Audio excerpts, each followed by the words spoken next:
Hello class 6, welcome to zenith Guru fundamental. मैं हूं निकी पंडित and finally आज हम अपना आखिरी लेक्चर ठीक है करने वाले हैं क्लास 6 के लिए। एंड इसके बाद देखो मेरी तरफ से जितनी प्रैक्टिस कराने थी ना उतनी मैंने प्रैक्टिस करा दी है हर एक चैप्टर की। ठीक है, हमने लाइन बाय लाइन कंप्लीट कर ली हर एक चैप्टर की। हर एक चैप्टर के लिए मैंने आपको वन शॉट दे दिया है। हर एक चैप्टर के लिए हमने एमसीक्यू सीरीज भी कंप्लीट कर ली है। और चौथी चीज जो मैंने आपको कराई है वो है वर्कशीट। तो आज हम लास्ट चैप्टर की वर्कशीट करने जा रहे हैं जो कि आपके लिए बेहद इंपॉर्टेंट होगी। ठीक है, एंड ऐसा नहीं कि इससे पहले वाले चैप्टर्स आपके लिए इंपॉर्टेंट नहीं रहे हैं, बहुत इंपॉर्टेंट रहे। ओके, सो फाइनली मेरी तरफ से ये आपका लास्ट वीडियो है। एंड एक वीडियो मैं आपके लिए और बना दूंगी जिसमें मैं आपको ये बताऊंगी कि आखिरकार हमने पूरे इस साल ठीक है क्लास 6 के लिए साइंस में क्या क्या चीजें कवर की हैं और वो सारी की सारी चीजें आपको कहां मिलेंगी, इन सब की डिटेल मैं आपको दे दूंगी। ठीक है, आप मुझे बस कमेंट कर देना कि आपको वीडियो चाहिए या फिर नहीं चाहिए। ठीक है, चलो so let's start. I hope कि ऑडियो एंड वीडियो एकदम प्रॉपर होगा। फटाफट से क्वेश्चंस पे आ जाते हैं। एंड आज की क्लास में टोटल 15 क्वेश्चंस रहेंगे। आप मुझे बताना कि आउट ऑफ 15 क्वेश्चन आप कितने क्वेश्चन खुद से सॉल्व कर पा रहे हैं। ठीक है, चलो सो क्वेश्चन नंबर 1 के बारे में अगर हम बात करें, सो क्वेश्चन नंबर 1 है what is the Sanskrit name for a comet. Comet का संस्कृत नेम क्या है? सो ऑप्शंस है नक्षत्र, ग्रह, धूमकेतु या फिर सूर्य। ये तो चैप्टर में पढ़ा है हमने, है ना। तो Sanskrit name of comet is धूमकेतु, है ना। कार्टून याद आ गया धूमकेतु वाला। ठीक है, तो क्या हो जाएगा? संस्कृत नेम ऑफ कॉमेट होता है धूमकेतु। ठीक, चलो नेक्स्ट क्वेश्चन है question number 2। Which of the following organization often organize sky watching event. तो कौन सा ऑर्गेनाइजेशन स्काई वॉचिंग इवेंट को ऑर्गेनाइज करता है? ठीक है, museum and planetariums, high education institute only, ठीक है, आर्मेचर एस्ट्रोनॉमी क्लब्स ओनली या फिर ऑल ऑफ दीज। तो सारे के सारे ही नाइट स्काई वॉचिंग को ऑर्गेनाइज कर सकते हैं। क्वेश्चन नंबर 2 का ऑल ऑफ दीज हमारा यहाँ पे आंसर करेक्ट हो जाएगा। ठीक, चलिए नेक्स्ट क्वेश्चन है question number 3। So approximately how long does it take the moon to revolve around the earth. आप सबको पता है कि मून जो है वो अर्थ के चारों तरफ चक्कर लगाता है। ठीक है, पूरा एक कंप्लीट रेवोल्यूशन करने में मून को कितना समय लगता है? 7 days, 14 days, 21 days and 27 days. कितना टाइम लगता है बेटा? तो टोटल 27 डेज लगते हैं to complete one revolution around the earth. ठीक है, और अगर हम एग्जैक्ट बात करें तो दैट इज 27.3 डेज, जो कि यहाँ पे दिया नहीं गया है। तो ऑप्शन डी यहाँ पे करेक्ट हो जाएगा, that is 27 days. Clear? Now next question है question number 4।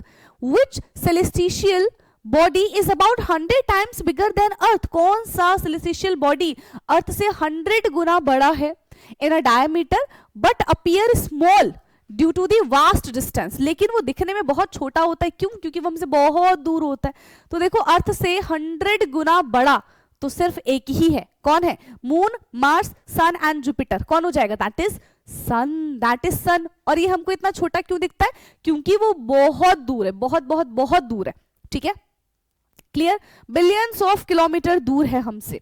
Now question number 5 is which organization is responsible for defining the internationally agreed set of constellation boundaries. Okay, which organization is responsible for defining internationally agreed set of constellation boundaries? तो किसने define किया है? NASA, ठीक है, ESA, IAU यानी, और last है हमारा WMO। क्या हो जाएगा? That is IAU, International Astronomical Union. ठीक है, क्या है full form? International Astronomical Union is responsible for defining the internationally agreed set of the constellation boundaries. ठीक, so for this question number 5 which option is correct? One and only option C हमारा यहाँ पे correct हो जाएगा। ठीक, चलिए now next question पे आते हैं। सो द वेदर इन न्यूमरा, ठीक है, इज ऑफन डिस्क्राइब एज, और नुब्रा है ना, the weather in Nubra is often describe as.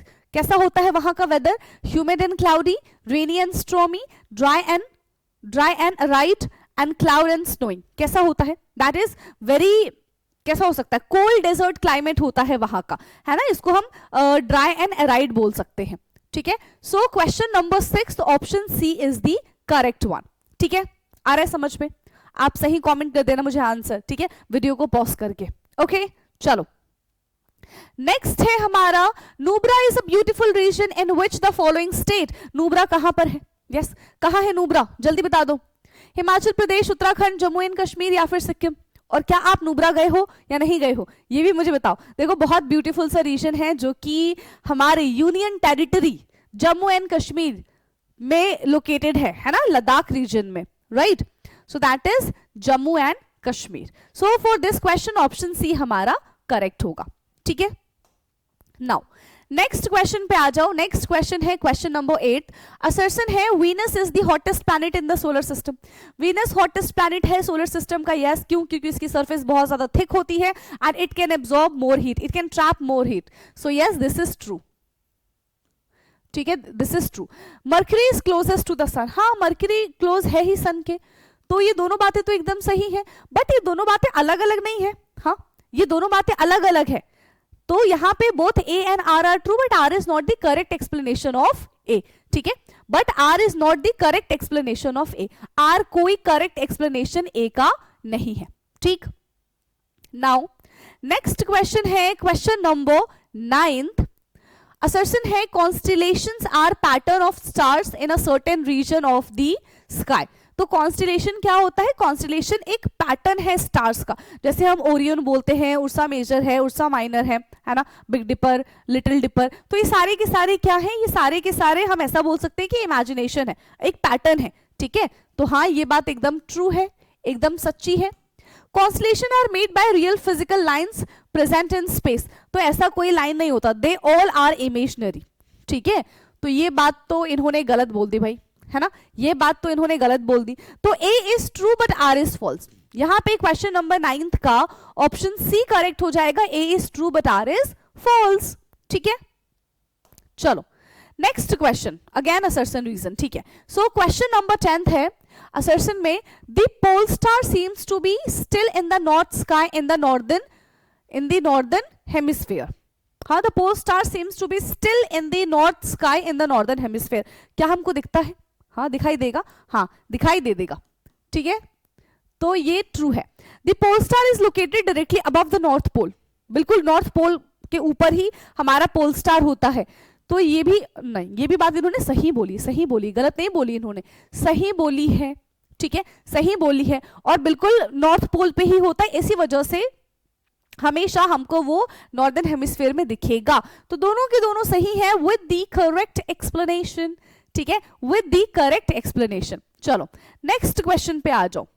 Now अब नेक्स्ट क्वेश्चन है हमारा फिल इन दी ब्लैंक्स। चलिए भाई फिल इन दी ब्लैंक्स करेंगे हम यहां पे, ठीक है। So big dipper is known as, big dipper को हम क्या कहते हैं? हाँ अभी तो नाम बताया था, बिग डिपर को हम क्या कहते हैं? That is Ursa Major. Big Dipper है Ursa Major, Ursa Major is big dipper. Dash pollution make it difficult to see star in the big cities. तो कौन सा pollution होता है? That is called light pollution. अगर light pollution होगा तो हमें skies में stars नजर नहीं आएंगे, yes, ठीक है।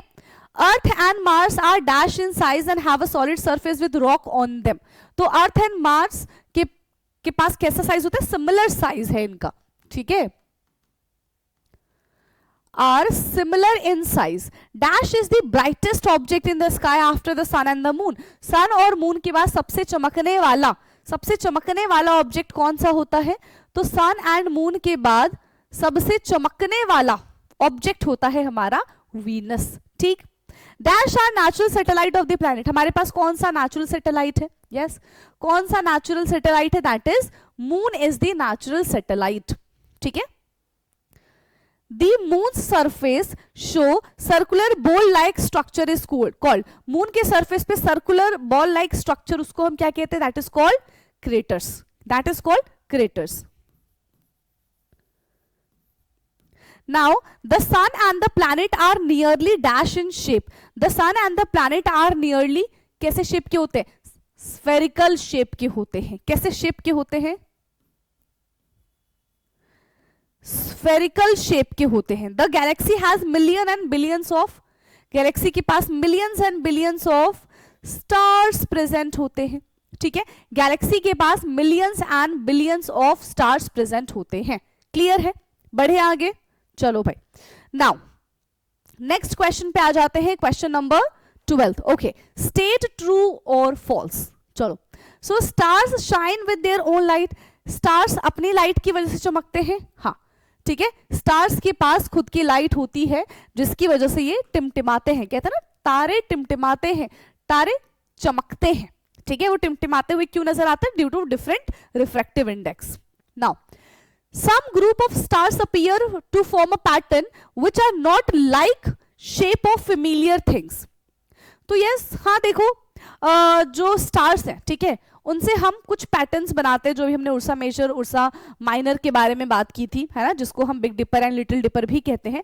सो ये सारी की सारी चीजें क्या एक पैटर्न ही तो है ना, एक पैटर्न ही तो है। सो यस, दिस इज ट्रू, जिसका वास्तविकता से सच कोई हम नहीं बोल सकते कि हाँ ये हमारी फेमिलियर थिंग से एकदम डिट्टो हूबहू मिल रहा है, बट हम ऐसा अज्यूम कर लेते हैं। There are 88 official recognized constellations as defined by the IAU। हाँ, ऑफ कोर्स 88 ही है, हमारी बुक में भी दिया गया है, ठीक है। एक बार बुक खोल के देखो। The little dipper help locate in the north direction in the south hemisphere. हाँ जी, क्या हो जाएगा? The little dipper helps locate the north direction in the south hemisphere. क्यों भाई? नॉर्दर्न हेमिस्फीयर होगा ना, सदर्न क्यों होगा? नॉर्दर्न हेमिस्फीयर होगा, ये तो फॉल्स है। The sun is a planet. हाँ, सन एक प्लैनेट है? नहीं, सन एक स्टार है। स्टार क्या है? सन एक स्टार है, चमकता तारा है, ठीक है। चलो नेक्स्ट क्वेश्चन पे आते हैं, अब हम क्वेश्चन आंसर पे आ जाते हैं, ठीक है। सो नेक्स्ट क्वेश्चन है, why is the earth called a unique planet. Earth को हम यूनिक प्लैनेट क्यों कहते हैं? यस, अर्थ को हम यूनिक प्लैनेट क्यों कहते हैं? क्योंकि हमारे अर्थ के पास ना बहुत सारी चीजें प्रेजेंट है, ठीक है। हमारे पास पीने का पानी है, लिक्विड फॉर्म में पानी है हमारे पास सूटेबल टेम्परेचर है, हमारे पास ऑक्सीजन है, ठीक है।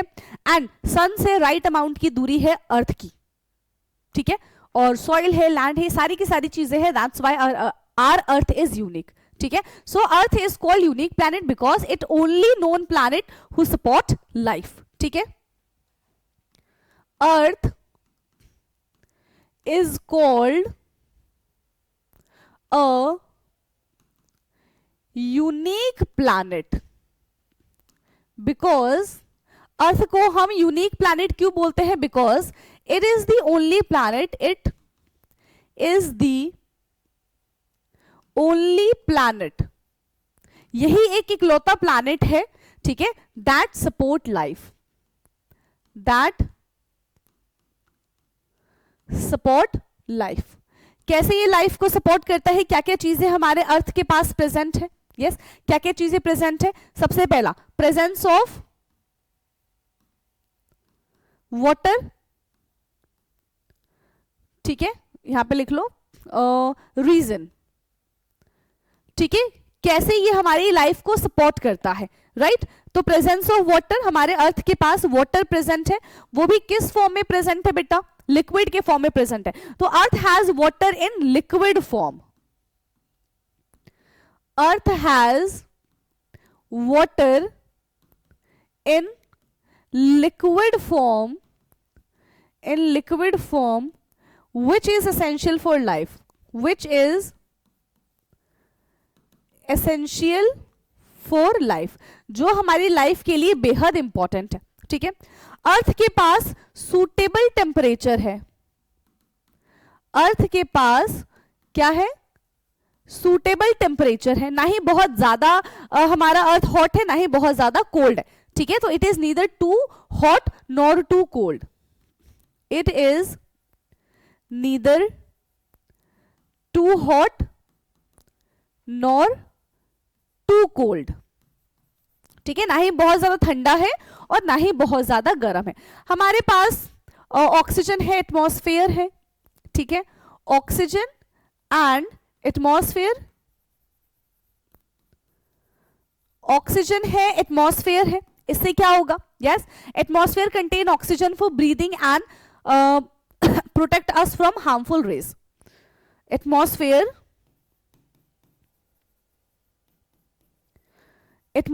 contain oxygen and protecting us from harmful rays, और ये हमें हार्मफुल रेज से प्रोटेक्ट करती है, ठीक है।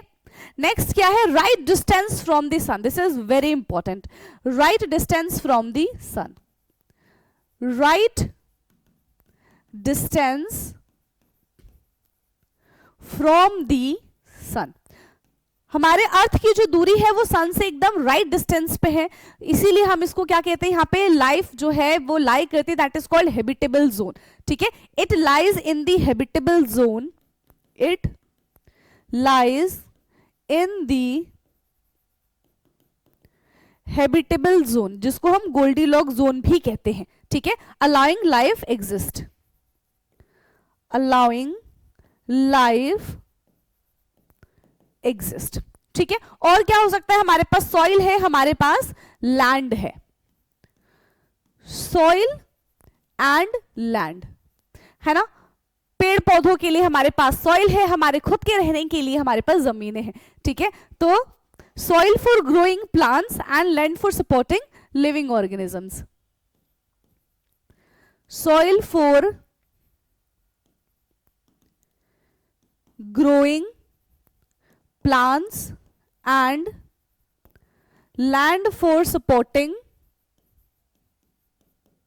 life, that's it, ठीक है। फटाफट से देखो इस क्वेश्चन के आंसर को और फिर इसका स्क्रीनशॉट लो और हम चलेंगे अपने नेक्स्ट क्वेश्चन की तरफ, ठीक है। चलो अब हम आ चुके हैं 14th क्वेश्चन की तरफ, फटाफट से देखो क्या 14th क्वेश्चन का आंसर कर पाओगे, क्या है, why is the pole star not visible from southern hemisphere of the earth, क्योंकि पोल स्टार तो नदर्न हेमिस्फीयर में है ना। अच्छा, क्यों नहीं दिखते हैं भाई, क्यों नहीं दिखते हैं, because of the earth curvature, सबसे सिंपल है ना, because of the earth curvature. जो पोल स्टार है, pole star is located almost above the north pole, है ना। The pole star is located above the north pole, ठीक है। The pole star is located above the north pole, है ना। और ये हमको दिखता क्यों नहीं है, because of the earth curvature, because of the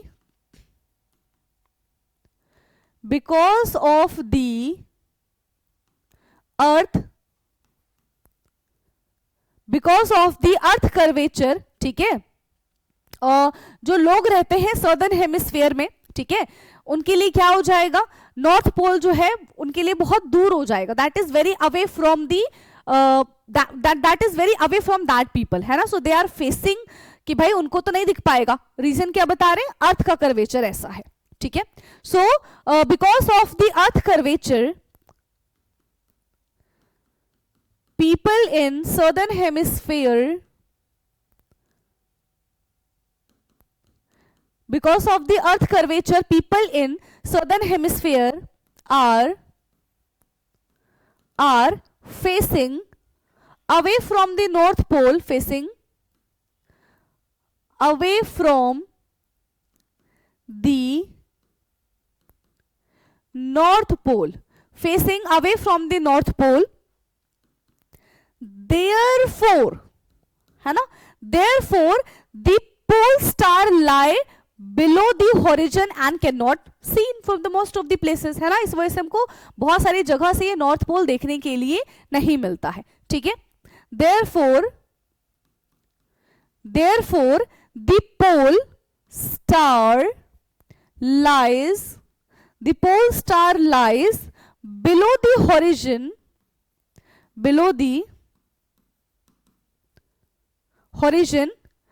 and cannot see from many places, ठीक है।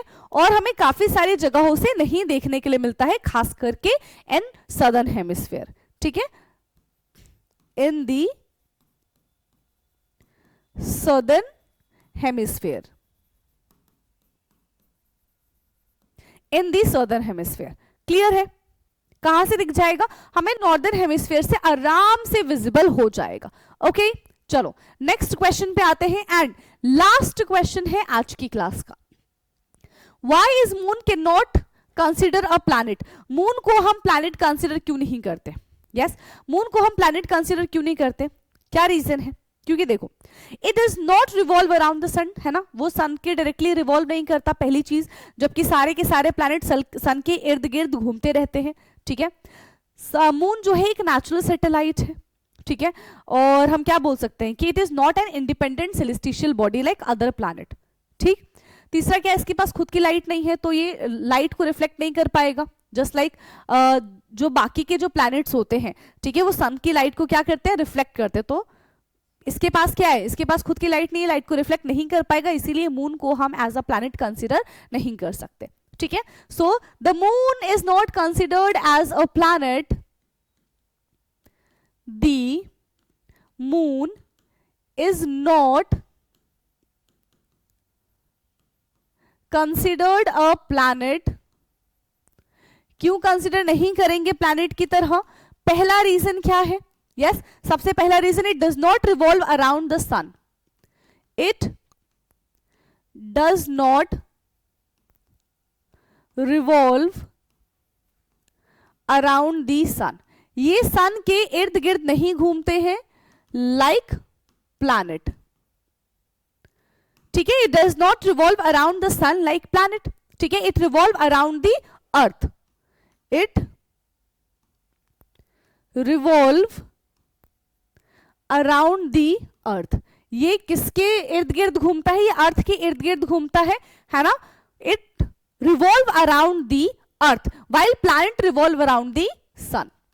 While planets revolve around the sun, जबकि सारे के सारे प्लैनेट सन के इर्द गिर्द घूमते रहते हैं. It is a natural satellite. Second क्या है? इट इज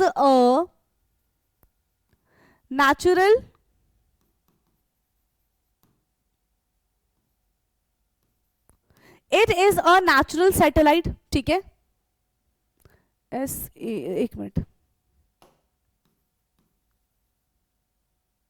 ठीक है, it is a natural satellite. Moon क्या है? मून अर्थ का नेचुरल सैटेलाइट है and not an independent celestial body like other planet. ठीक है, the moon is the natural satellite. The moon is the natural satellite, not an independent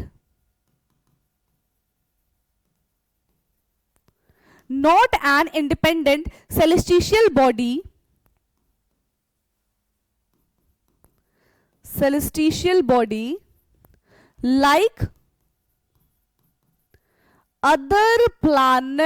like other planet. ठीक. Third चीज क्या थी? इसके पास खुद की लाइट नहीं होती है, so it does not have its own light. It does not have its own light. इसके पास खुद की लाइट नहीं होती है. It reflect sunlight just like planets do. ठीक है, इट रिफ्लेक्ट सनलाइट